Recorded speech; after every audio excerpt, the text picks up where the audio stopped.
Nabi Ibrahim mempunyai dua istri. Istri yang pertama bernama Sarah dan istri yang kedua bernama Hajar. Hajar memiliki anak laki-laki yang bernama Ismail. Setelah itu, Sarah pun mempunyai anak yang bernama Ishak. Sarah merasa kurang senang hidup bersama Hajar. Berkali-kali ia meminta kepada suaminya agar Hajar dan anaknya dipindahkan ke tempat lain.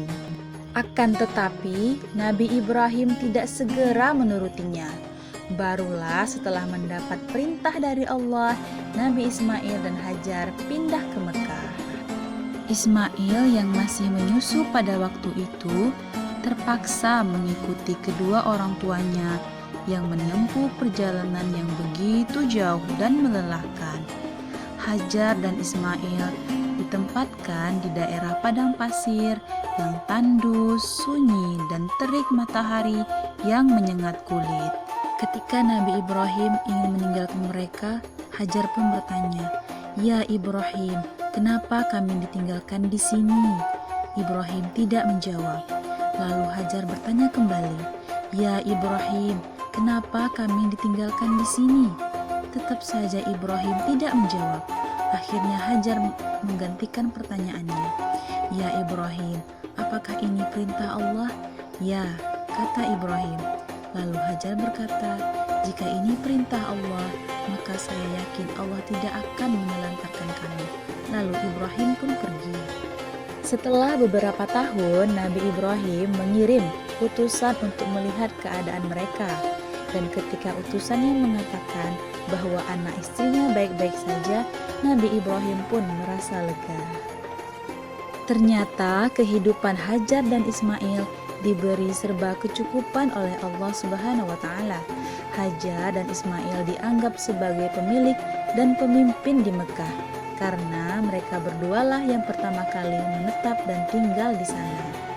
Ketika Ismail dan ibunya sedang mengembala hewan ternak yang cukup banyak, datanglah Nabi Ibrahim yang tidak dapat menahan rindu untuk bertemu Ismail dan Hajar.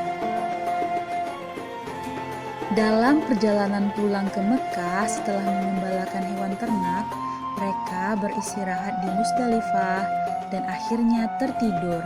Dalam tidurnya yang sebentar itu, Nabi Ibrahim mendapat wahyu melalui mimpinya. Ia diperintahkan oleh Allah untuk menyembelih Ismail.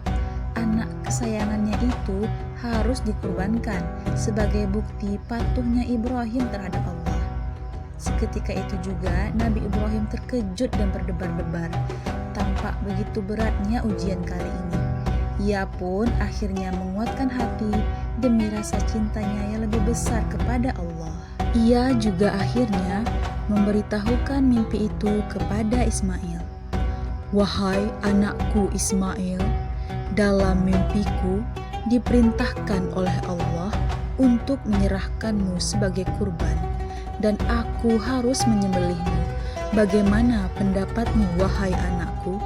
Kata Ibrahim. Ismail pun menjawab, "Wahai ayah, sekiranya itu perintah Allah, maka laksanakanlah apa yang diperintahkannya kepadamu. Aku akan tetap sabar dan ikhlas menerima cobaan ini." Dikisahkan iblis berusaha memujuk Nabi Ibrahim agar tidak melaksanakan perintah itu. "Ibrahim, dasar ayah tidak mempunyai perasaan. Anak sendiri mau disembelih. Ingat kau berdoa puluhan tahun untuk mendapatkan anak. Allah sudah memberikanmu anak yang soleh. Sekarang kau mau sembelih? Hah?" kata iblis. Lalu Ismail melempar iblis dengan batu, sehingga iblis pun pergi meninggalkan mereka. Nabi Ibrahim membawa Ismail ke atas bukit. Di sana, Ismail menggunakan kain penutup mata.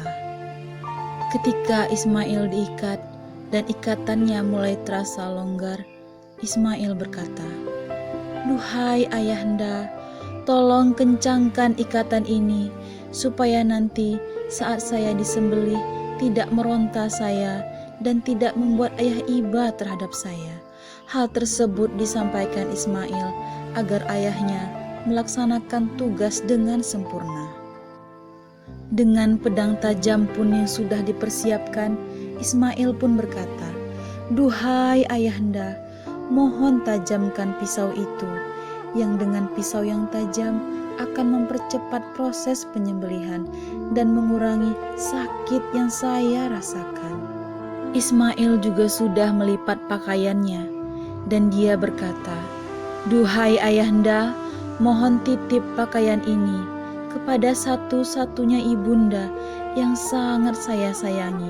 Sampaikan salamku kepadanya." Ketika pedang itu sudah berada di leher Ismail, tiba-tiba tubuh Ismail diganti oleh seekor domba yang gemuk oleh malaikat Jibril. Dengan demikian, selamatlah Ismail dari penyembelihan. Allah Subhanahu wa Ta'ala berfirman kepada Nabi Ibrahim, "Hai Ibrahim, kau sudah melaksanakan perintahku dengan ikhlas. Sebagai gantinya, aku berikan binatang ternak untuk disembelih. Ini adalah cobaan yang besar bagimu." Peristiwa itu terjadi pada tanggal 10 Zulhijjah di Mina, dan sampai sekarang dirayakan seluruh umat muslim sebagai hari raya Idul Adha. Demikian kisah Nabi Ibrahim alaihissalam. Semoga kisah ini dapat mempertebalkan iman kita kepada Allah Subhanahu wa Ta'ala.